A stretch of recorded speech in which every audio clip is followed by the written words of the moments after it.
Assalamualaikum warahmatullahi wabarakatuh. Menjadi teka-teki dan pertanyaan bagi seluruh umat Islam Ahlus Sunnah wal Jamaah di seluruh dunia, yaitu mengenai kaum Wahabi di akhir zaman yang penuh dengan fitnah, penuh dengan teka-teki serta keanehan-keanehan ini.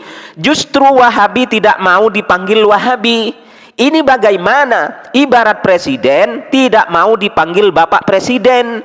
Seorang bupati tidak mau dan marah-marah jika rakyatnya memanggilnya Bapak Bupati, dengan mengatakan, awas, awas ya, jangan panggil saya Bapak Bupati. Apa itu bupati? Itu fitnah. Aduh, ini kan edan berkelas ya. Wahabi, Wahabi, apa Wahabi ini? Dari mana istilah ini? Ikut-ikutan Wahabi juga. Ini fitnah. Padahal dulu merupakan kebanggaan dan suatu kemuliaan jika mereka itu disebut Wahabi. Bahkan pendiri Wahabi sekaligus imam besar mereka, yaitu Syekh Muhammad bin Abdul Wahab, itu di samping diagung-agungkan juga disebut sebagai mujaddid oleh mereka, yang walaupun itu merupakan lelucon yang gak lucu, karena kata muridnya sendiri, Syekh Muhammad bin Abdul Wahab tidak hafal Al-Quran kecuali sangat sedikit, dan tidak hafal hadis kecuali sedikit. Wahabi, Wahabi, apa Wahabi ini? Dari mana istilah ini? Ikut-ikutan Wahabi juga. Bukannya belajar, bukannya nanya, malah ikut-ikutan. Ini fitnah. Orang-orang kafir dari Inggris, Perancis, dan yang para penjajah itu, apa yang pasti disematkan? Wahabi. Jadi ini tuduhan. Kenapa sih dituduh Wahabi? Orang-orang yang tidak suka kepada sunnah akan berupaya menghalang-halangi sunnah, ya, supaya tidak tersebar ke masyarakat. Maka mereka perlu untuk menuduh dan mencap yang tuduhan-tuduhan tersebut membuat orang-orang takut darinya. Kenapa Wahabi sekarang kok nggak mau disebut Wahabi? Malah menuduh julukan Wahabi itu dari Syiah, dari pembenci sunnah dan ahlul bid'ah. Padahal sudah sangat jelas sekali di kitab Fatawa Nurun ala Ad-Darbi, juz 1, karangan ulama Wahabi Abdul Aziz bin Baz. Julukan Wahabi adalah laqab yang syarif atau yang mulia, dan azim atau yang agung, yang menurutnya layak disematkan kepada apa yang bin Baz sebut sebagai ahli tauhid. Ini merupakan laqab atau julukan yang masyhur untuk para ulama tauhid Najd, dan julukan ini dinisbatkan kepada Syekh Imam Muhammad bin Abdul Wahab. Maka Wahabi adalah sebuah julukan yang agung dan mulia. Syekh bin Baz mengakui julukan Wahabi memang benar-benar dinisbatkan kepada Muhammad bin Abdul Wahab bin Sulaiman bin Ali At-Tamimi yang disebut bermazhab Hambali.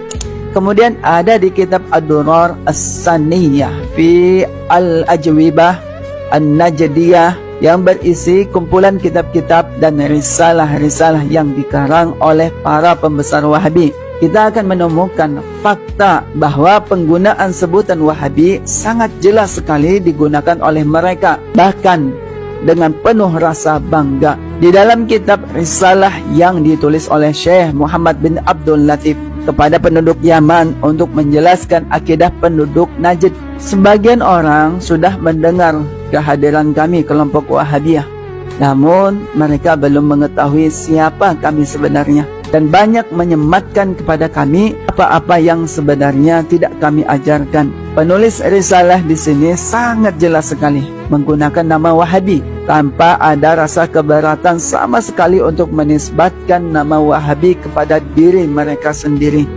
Kemudian masih dalam Ad-Durar As-Saniyah ada satu risalah yang ditulis oleh Syekh Sulaiman bin Sahman, salah satu pembesar Wahabi, yang dia beri judul Arwad Dakwah Al-Wahabiyah Inkaruhum Asy-Syirk, yang kurang lebih artinya bantahan bagi orang yang menentang para da'i Wahabi yang membasmi kemusyrikan. Salah seorang pembesar Wahabi juga menyebutkan dalam bantahannya atas Syekh Abdul Latif bin Abdul Muhsin As-Sahab, kalian telah mengabaikan semua ajaran kami dan mengatakan bahwa ini merupakan agama Wahabi. Memang betul, alhamdulillah, inilah agama kami.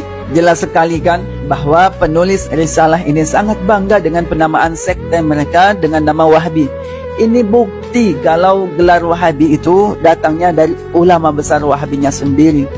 Terus kenapa Wahabi sekarang kok pada ingkar sama ulama-ulamanya sendiri, malah menuduh gelar Wahabi itu berasal dari Syiah? Apakah yang dimaksud Syiah itu Syekh bin Baz dan ulama-ulama pembesar Wahabi lainnya yang sudah terdahulu? Durhaka kok sama gurunya sendiri sih? Buku di hadapan kita ini adalah disertasi atau penelitian ilmiah di Universitas Islam Negeri Syarif Hidayatullah Jakarta. Buku ini berjudul Pemikiran dan Praktik Jihad Syekh Muhammad bin Abdul Wahab. Hasil penelitian ilmiah ini merujuk kepada seluruh karya-karya Syekh Muhammad bin Abdul Wahab yang berjumlah sekitar 27 risalah atau karya. Dan karya-karya beliau tidak ada yang tebal, tipis-tipis.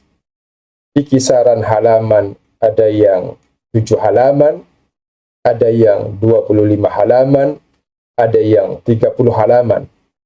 Misalkan kitab ini, rekan-rekan sekalian. Kitab ini berjudul Kashfus Syubuhat fit Tauhid. Ta'lif atau karya Al-Imam Al-Mujaddid. Jadi orang-orang Salafi menyebutnya Mujaddid, pembaharu. Syekhul Islam Muhammad bin Abdul Wahab. Ini kitabnya.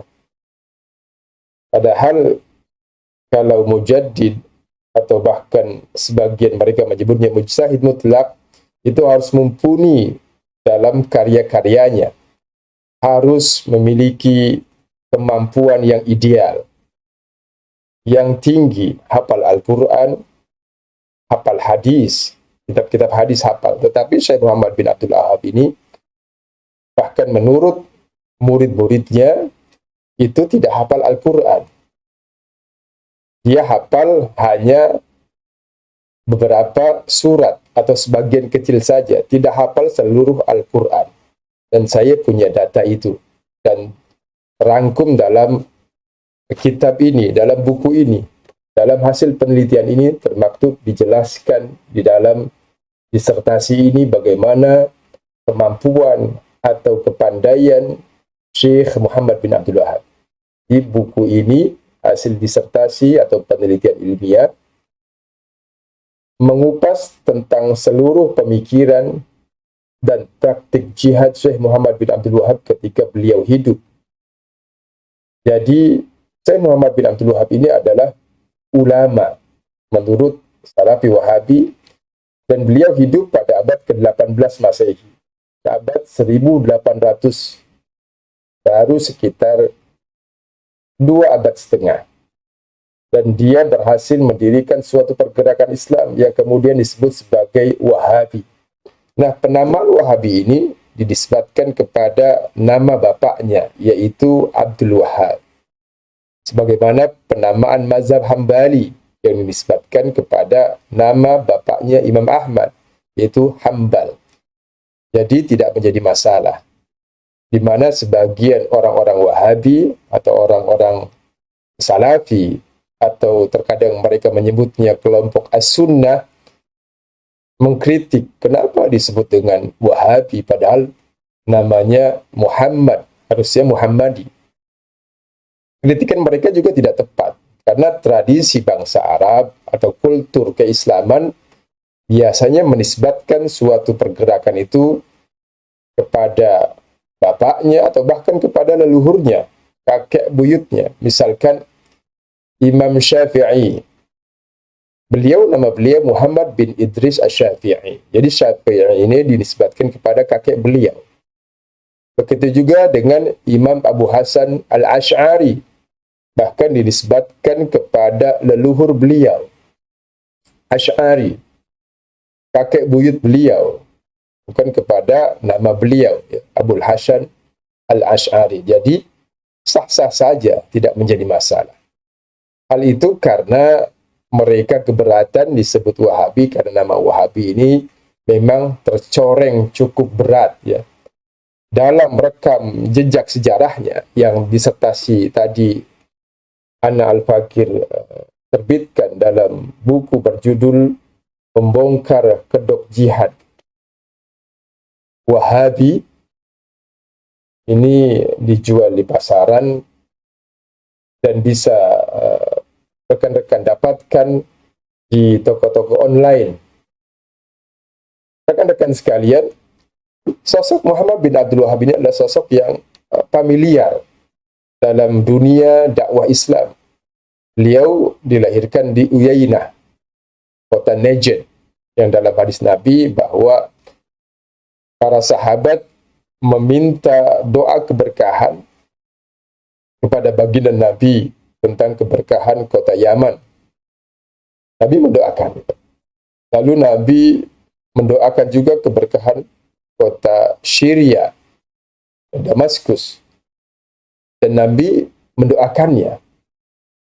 Dan ketika para sahabat meminta keberkahan kepada Najd, daerah Najd atau kota Najd, yang ketika itu tidak ada dikenal nama Najd kecuali Najd yang ada di Jazirah Arab, di Saudi Arabia.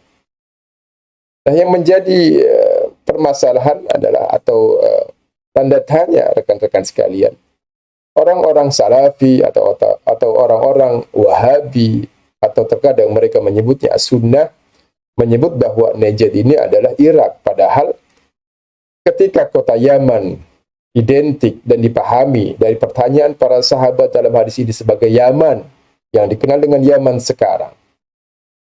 Begitu juga dengan Barik lana fi Syamina, dengan kota Syam yang identik dan dikenal sebagai kota Syam, yang kota Syam sekarang. Tetapi ketika disebut nama Najd, masa sih mereka nggak paham dan nggak tahu Najd yang mana? Padahal yang dimaksud Najd dalam hadis itu adalah Najd yang saat ini berada terletak di ibu kota Saudi Arabia, yaitu Riyadh. Nah, ini menjadi tamparan keras kepada orang-orang Salafi yang tidak mengerti hadis itu, tidak mengerti sejarah, tidak mengerti konteksnya, tapi merasa paling benar. Rekan-rekan sekalian, buku ini itu juga merujuk kepada karya-karya murid-murid langsung Syekh Muhammad bin Abdul Wahab. Misalkan buku ini, Tarikh Najd. Buku Tarikh Najd ini adalah karya Al-Imam Husain Bannan. Ini murid langsung Syekh Muhammad bin Abdul Wahab. Dan penulisan buku ini juga berdasarkan arahan, bimbingan, pembetulan. Jadi ada beberapa yang dibetulkan oleh Syekh Muhammad bin Abdul Wahab dan ada beberapa yang tidak diluruskan karena sudah benar. Jadi karya ini dalam mukadimah buku ini disebutkan berdasarkan arahan, bimbingan, persetujuan Syekh Muhammad bin Abdul Wahab ketika masih hidup. Dan ini adalah murid beliau langsung, Syekh Ibnu Ghanam ini. Yang kedua adalah buku berjudul Unwanul Majdi fi Tarikh Najd. Ini juga buku muridnya langsung, pengikut langsung Syekh pendiri kerajaan Saudi, Muhammad Ibn Saud. Dan dijelaskan dalam buku ini. Buku ini juga diterbitkan oleh kementerian. Disetujui, diterbitkan oleh Matbu'at Darul Malik Abdul Aziz. Percetakan Rumah Raja Abdul Aziz. Dan diberikan rekomendasi oleh Departemen Pendidikan Kerajaan Saudi Arabia. Artinya buku ini otentik dan benar. Dibenarkan kebenaran sejarahnya oleh Kerajaan Saudi Arabia. Tapi apa yang ada dalam kitab ini?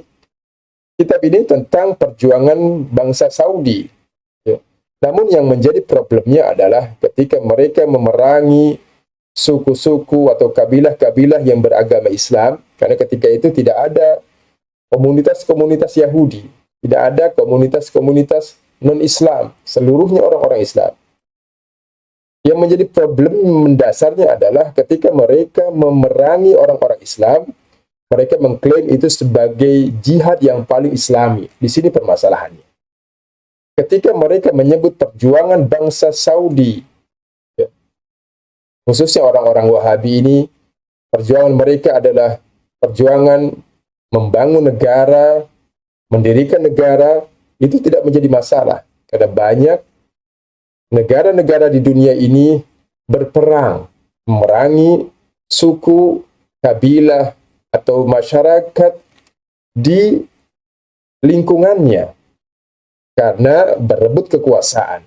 Kerajaan A dengan kerajaan B di satu pulau tertentu, di satu negara tertentu. Itu lazim terjadi. Tapi yang menjadi problem adalah ketika perjuangan itu diatasnamakan sebagai jihad yang paling islami. Sehingga ditiru oleh orang-orang Islam. Ini yang menjadi masalah atau problem dari fatwa-fatwa Syekh Muhammad bin Abdul Wahab dan keterlibatan beliau di dalam mengerahkan jamaahnya untuk membunuh kaum muslimin di masa hidupnya. Kelompok-kelompok Islam atau kabilah-kabilah kaum muslimin yang tidak sependapat dengan dakwahnya diperangi, dijarah hartanya, dibunuh orang-orangnya. Kaum perempuannya dijadikan di penjara, dijadikan tahanan sebagai kekayaan. Na'udzubillah, summa na'udzubillah.